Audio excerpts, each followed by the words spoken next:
discuss the institutional reasons behind these statistics, as well as his new film on police brutality called Black and Blue.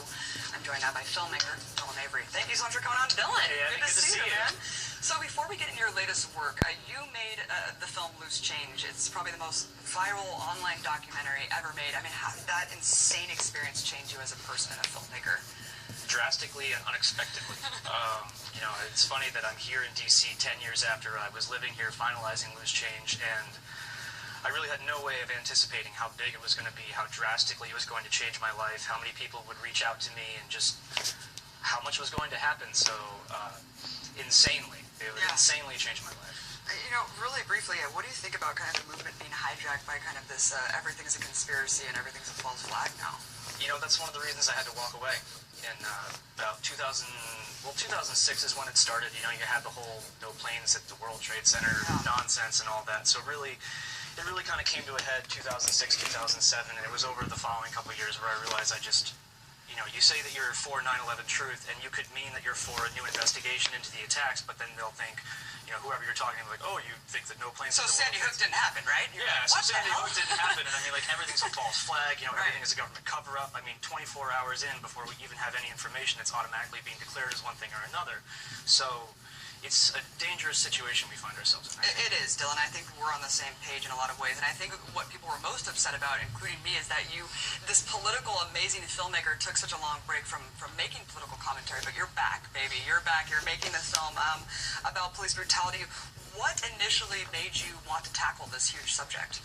Well, you know, I've been somewhat following the issue for a long time. You know, when Oscar Grant happened, I was up at a lot of the protests up in Oakland, but it didn't really start to seem like something that I should pursue or tackle until I moved to Los Angeles. You know, coming from upstate New York, my experiences with the police had generally been pretty positive, and even traveling across the country, you know, there were a couple times where I possibly could have been in trouble and I wasn't. So it was quite a shock to me to move to Los Angeles, and, you know, one night I'm walking my dog past midnight, and before I know it, I'm being interrogated by a Los Angeles deputy sheriff because I don't have my ID, and I'm like, dude, my house is right there, like, I can literally walk and get my ID. He's like, no, I'll get into the back of my car and we're gonna get to the bottom of this. So that was a real eye-opener for me, and if it wasn't for the fact that I had my dog with me, I probably would have gotten a little bit more mouthy with him, but I've seen what cops do to dogs. Right.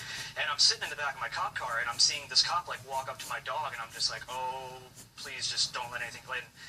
That was a real eye-opener to me because it went from, we no longer see a cop car and feel protected. We feel intimidated. We feel scared. We wonder, you know, am I going to be the next Oscar Grant? Am I going to be the next whoever? You know, choose your example. And that's the thing, is there are so many examples now of injustice and police brutality, and it's not just beatings, you know, it's not just shootings, it's botched investigations, it's money doing all the talking when someone's innocent son is killed by his best friend, things like that. Like, it's across the board. The whole justice system right now is backwards. So you're seeing a lot of these systemic, kind of institutionalized things as your investigations unfold, and you've been talking to victims, families across the country. Dylan, another aspect of police brutality is the war machine stockpiling local and state police forces. I mean, according to the Pentagon's own data, since 2006, precincts across the U.S. have been given 432 MRAP machines. I mean, these things are like giant tanks, 533 aircrafts, over 94,000 machine guns,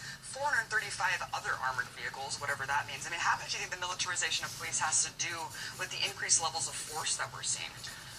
Very much so. They're intrinsically tied. I mean, Fargo, North Dakota has a tank now. And I mean, when I think terrorist attacks, I don't think Fargo, North Dakota.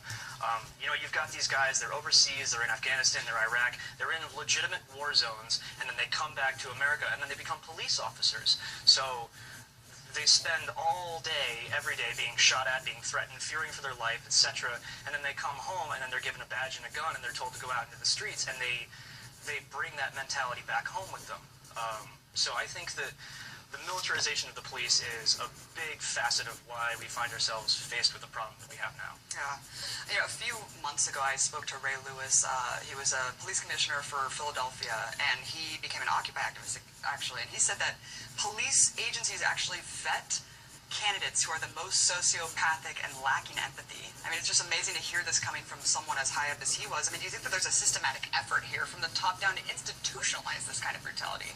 Yeah, absolutely. And there was that headline that was going around a while ago where, someone tried to become a cop and they told him, oh, I'm sorry, your IQ is too high. You know, and that's the thing, is like, what kind of person wants to both follow orders and then enforce the orders that they're given onto other people? Like, it takes a certain, like, I don't see you or me becoming a police officer. I don't see any of these cops getting off the job and going home and playing their guitar. You know, which isn't to say that all cops are bad, which is really the kind of paradigm that I'm trying to make sure I make clear from the start with this is not an anti-police film, it is an anti-police brutality and injustice film. So if you were a good cop, you got nothing to worry about. But if you're a bad cop, then you might wind up in my film. Why do you think this is, Dylan? Because I feel like compared to other, especially European countries, I guess, America just has such what's become an epidemic now of this brutality. What is it about this country? I don't know. I think that the past decade, a lot of things in this country have changed. I mean, before September 11th, there was no TSA. There was no Department of Homeland Security. Border Patrol was handled by Border Patrol. Now it's handled by the Department of Homeland Security. You have seen an increase of a war machine that was already there and already existed. I mean, Smedley Butler was, very clear on that. Dwight Eisenhower, warned us about the military-industrial complex, except now that has seeped into our local police departments. So it's really hard to try and point to one particular thing and say this is the cause, and I don't even know if I'm going to be able to do it in the film, but, we have a serious situation on our hands, and I think that there's a lot of facets that play into it. Yeah, you're right. I think it really is the military mind, children of the empire, having kind of this moral authority to, we're policing the world. Why not over-police our communities as well? I just read the statistic. You're a whopping 8 times more likely to be killed by a cop than a terrorist, Dylan. I mean, considering this insane statistic, why don't you think Congress and people are kind of actively trying to combat this problem? I think that's exactly why. And, when I filed a complaint with the lieutenant after that happened with the deputy sheriff, what do you think the lieutenant said to me?